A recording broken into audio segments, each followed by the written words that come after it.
അതേപോലെ ഇവിടെ പിന്നോക്കക്കാരനെന്ന് പറയുന്ന ഒരാൾ പറയാണ് എനിക്ക് പ്രിവിലേജ് വേണം, അത് ന്യായമല്ല.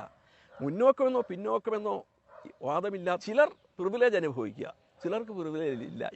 ഏതെടുത്ത നീതിയാണ്? ഇതൊരു പ്രധാനപ്പെട്ട ഉത്കണ്ഠകളൊന്നാണ്. ഇത് എന്ന് തീരും എന്നുള്ളത് ഒരു പ്രധാനപ്പെട്ട ഒരു കാര്യമാണ്. എന്നാണിത് അവസാനിക്കുക, അതിൻ്റെ ഒരു സാഹചര്യം എന്താണ്? അത് നമുക്കൊരു ഉത്തരം, ലോജിക്കലായൊരു ഉത്തരത്തിലെത്തണമെങ്കിൽ സംവരണം ലക്ഷ്യം വെക്കുന്നത് എന്ത് എന്നതിനെ സംബന്ധിച്ച ഇന്ത്യൻ ഭരണഘടനയ്ക്കകത്ത് സംവരണം എന്താണ് ലക്ഷ്യം വെക്കുന്നത്? ഇപ്പോൾ സംവരണം ലക്ഷ്യം വെക്കുന്നത് എന്താണെന്ന് ഇന്ത്യയിൽ ആരോടെങ്കിലും ചോദിച്ചാൽ ദാരിദ്ര്യം മാറ്റാൻ പാവപ്പെട്ടവർക്ക് കൊടുക്കേണ്ട ഒരു പരിപാടിയായിട്ടാണ് ഇപ്പോൾ ചർച്ച ചെയ്യുന്നതും ആൾക്കാർ മനസ്സിലാക്കിയിട്ടുള്ളത്.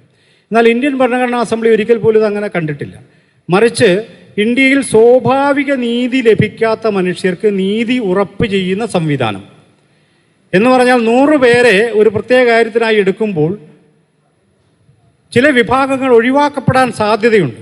അങ്ങനെ ഒഴിവാക്കപ്പെടുന്ന വിഭാഗങ്ങളെ കൂടി ആ 100 പേരിൽ ഉൾപ്പെടുത്തണമെന്ന് പറയുന്ന പുതിയ ഒരു മെക്കാനിസമാണ് സംവരണം എന്ന് പറയുന്ന കാര്യം. അതെന്ന് പറഞ്ഞാൽ നമ്മുടെ ആധുനിക സ്റ്റേറ്റിലെ എല്ലാ ജനവിഭാഗങ്ങളുടെയും പങ്കാളിത്തം ഉറപ്പുവരുത്തുന്ന ഒരു കാര്യം. അത് നിയമപരമായി ഉറപ്പുവരുത്തേണ്ടി വരുന്നത് അത്തരമൊരു നിയമമില്ലെങ്കിൽ അവരെ അതിനകത്ത് പ്രവേശിപ്പിക്കില്ല എന്നതുകൊണ്ടാണ്.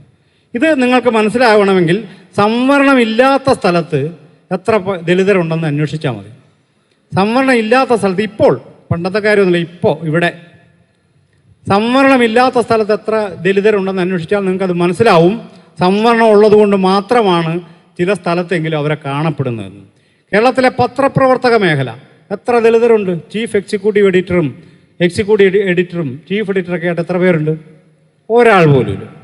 ഞാൻ ഒരാളല്ല, നിങ്ങൾ കാണിച്ച എന്നാൽ ഇവരാരും പത്രപ്രവർത്തനം പഠിച്ചിട്ടില്ലേ? ഇവർക്ക് പത്രപ്രവർത്തനം അറിയത്തില്ലേ? ബുദ്ധിയില്ലേ? എഴുതാൻ അറിയത്തില്ലേ? എന്താ ഈ പറഞ്ഞത്? കഴിഞ്ഞ കുറേ നാളുകളായിട്ട് സാഹിത്യ അക്കാദമി കൊടുക്കുന്ന അവാർഡുകളിൽ വലിയ പക്ഷവും ദളിത് മേഖലയിൽ നിന്നുള്ള എഴുത്തുകാർക്കാണ് കൊടുക്കുന്നത്. അവരൊക്കെ പ്രതിഭ തെളിയിച്ച എത്രയോ മനുഷ്യരുണ്ട്, ഉന്നത വിദ്യാഭ്യാസമുള്ളവരുണ്ട്. ഇവർക്ക് ആർക്കും ഒരു എഡിറ്ററാകാൻ പറ്റില്ല. എന്താണ് തടസ്സം? അപ്പോൾ അവിടെ സംവരണം ഇല്ല.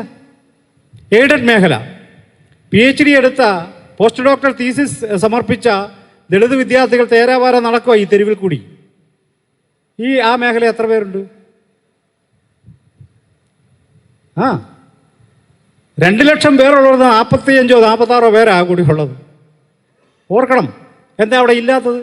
യോഗ്യതയില്ലാത്തതുകൊണ്ടാണ്. വ്യവസ്ഥയില്ല, സംവരണത്തിന് വ്യവസ്ഥയില്ല. അതുകൊണ്ട് സംവരണം എന്നത് ഇതുപോലെ ഉപേക്ഷിക്കും. എയ്ഡഡ് മേഖല എങ്ങനെയാണോ ദളിതരെ മാറ്റി നിർത്തിയിരിക്കുന്നത്, പത്രപ്രവർത്തക മേഖല എങ്ങനെയാണോ ദളിതരെ മാറ്റി നിർത്തിയിരിക്കുന്നത്, അതുപോലെ ഇവരെ ഉപേക്ഷിക്കാൻ സാധ്യതയുണ്ട്. ഉള്ളതുകൊണ്ട് 10 പത്രപ്രവർത്തകരുണ്ടെങ്കിൽ ഒരാൾ ദളിത